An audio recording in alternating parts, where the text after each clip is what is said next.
It occurred to Lukas it would help matters right now if he was wearing some pants, or anything really, rather than be completely stark naked. Most problems, including ghosts, are more easily dealt with when you've got pants on. But was it really a ghost? Someone from the other side come back to haunt him? A poltergeist intent on sucking him into the television? Could they still do that with flat-screen TVs? Lukas thought, what the hell does it matter? It was more important to figure out what to do. So okay, this was definitely a ghost, standing motionless against the bedroom wall and watching him. Lukas could see the faded wallpaper through the man's body. Still, the smoky figure was solid enough to have a recognisable face, and that had Lukas slowly groping under the bed for his pistol. It didn't make much sense to try and shoot a ghost, and the chairwoman of the apartment's owners' standards committee would give him hell for putting a big hole in the plaster, but it was the only idea coming to Lukas for the moment. Lukas had sensed the strange presence in the bedroom, waking him. Or maybe he slept with one eye open these days and didn't even know it. Lukas had learned long ago to sleep lightly, wary that someone seeking revenge might slip into his room. Plenty of people held a nasty grudge against him. Jail time can do that. Oh shit, Lukas groaned, remembering something else. He gave up on finding the gun, pushed himself into a sitting position and risked taking his eyes off the ghost for a moment, glancing at the other side of the bed. The empty, rumpled sheets were stained, smeared with lipstick and makeup.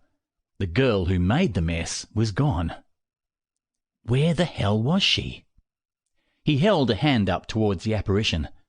Hey, can you just hold on for a minute? The ghost didn't move.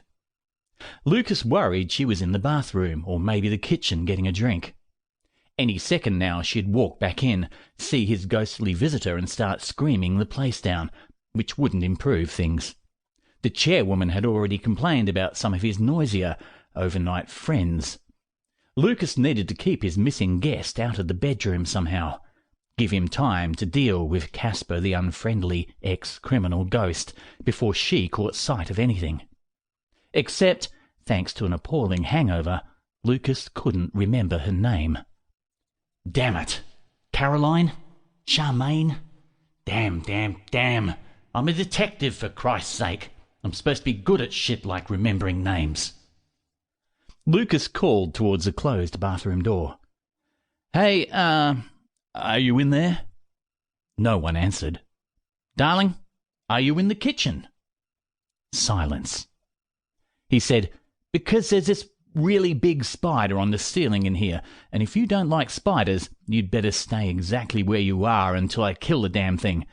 I mean, it's a monster. Maybe one of those bird-eating things you see on the television. Still, nobody replied. It was unthinkable to Lukas that the girl had left altogether. Quite impossible.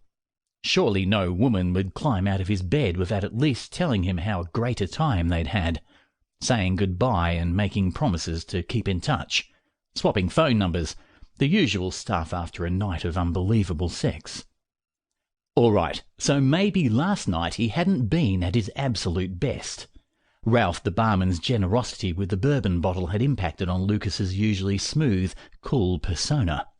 And those stairs next to the bar, hell, anyone could have fallen down those.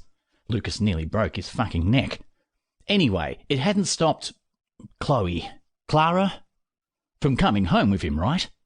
Practically ripping his clothes off. He could clearly remember some of the amazing things they did. Well, some of the things. The ghost spoke, startling Lukas and reminding him he had a more pressing issue.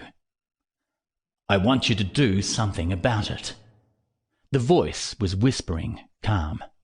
Lukas's answer was a hoarse croak. Do something about what? But the spirit had already vanished. Great. Why doesn't that surprise me? Lukas sighed.